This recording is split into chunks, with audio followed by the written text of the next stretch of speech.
ಬನಶಂಕರಿ ನಗರ, ಭಾಗ್ಯವಂತಿ ನಗರ, ಈ ಎಲ್ಲ ಬಡಾವಣೆ ನಮ್ಮ ಸನ್ ಇಂಟರ್ನ್ಯಾಷನಲ್ ಹೋಟೆಲ್ ಹಿಂದ್ಗಡೆ ಇರುವಂತಹ ಬಡಾವಣೆಗಳಲ್ಲಿ ಇವತ್ತು ಮಳೆಯಿಂದ ನೀರು ಬಂದು ಬಹಳಷ್ಟು ಜನರಿಗೆ ಅನಾನುಕೂಲ ಆಗಿದೆ. ಮನೆಯಲ್ಲೂ ಕೂಡ ಇವತ್ತು ನೀರು ಹೋಗಿರುವಂಥದ್ದು.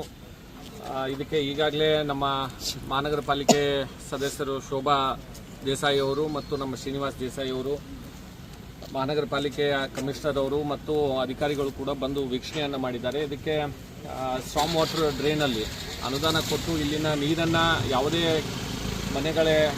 ಮನೆ ಒಳಗಡೆ ಹೋಗ್ಲಾರ್ದಂಗೆ ಅದಕ್ಕೆ ಒಂದು ಎಸ್ಟಿಮೇಟನ್ನು ಮಾಡಿ ತಕ್ಷಣದಲ್ಲಿ ಇದಕ್ಕೆ ನಮ್ಮ ಶಾಸಕರಾದಂಥ ಅಲ್ಲಂಪ್ರಭು ಪಾಟೀಲ್ ಅವರು ಕೂಡ ಇದ್ರ ಕಡೆ ಗಮನ ಹರಿಸಿ ಇದನ್ನು ತಕ್ಷಣದಲ್ಲಿ ಬಗೆಹರಿಸೋದು. ಯಾಕಂದರೆ 2.5 ವರ್ಷ ಆಗಿದೆ. ಈಗ ಪ್ರತಿ ವರ್ಷ ಬಡಾವಣೆಯ ಜನರು ಮನವಿಯನ್ನು ಕೊಡ್ತಾ ಇದ್ದಾರೆ. ಆದರೆ ಈ ಸರ್ಕಾರ ವಿಶೇಷವಾಗಿ ಬಂದ ಮೇಲೆ ನಮ್ಮ ಮಹಾನಗರ ಪಾಲಿಕೆಯಿಂದ ಇವತ್ತು ನಮ್ಮ ಪಕ್ಷದ ಮಹಾನಗರ ಪಾಲಿಕೆ ಸದಸ್ಯರಿಗೆ ಎಲ್ಲೋ ಅನುದಾನ ಕೊಡೋದರಲ್ಲಿ ಇವತ್ತು ಸರ್ಕಾರ ನಿರ್ಲಕ್ಷ್ಯವನ್ನು ವಹಿಸ್ತಾ ಇದೆ. ಅದಕ್ಕೆ ಪಕ್ಷಾತೀತವಾಗಿ ಎಲ್ಲ ಬಡಾವಣೆಗಳಿಗೆ ಇವತ್ತು ಮಹಾನಗರ ಪಾಲಿಕೆಯ ಅನುದಾನ ಸರಿಯಾದ ರೀತಿಯಿಂದ ಸಿಗಬೇಕು ಅಂತ ಅನ್ನೋದನ್ನು ಕೂಡ ಒತ್ತಾಯ ಮಾಡಿ, ಮತ್ತು ಈ ಒಂದು ಸಮಸ್ಯೆಗೆ ನಾನು ಕೂಡ ಅಧಿಕಾರಿಗಳ ಜೊತೆಯಲ್ಲಿ ಮಾತನಾಡಿದ್ದೇನೆ.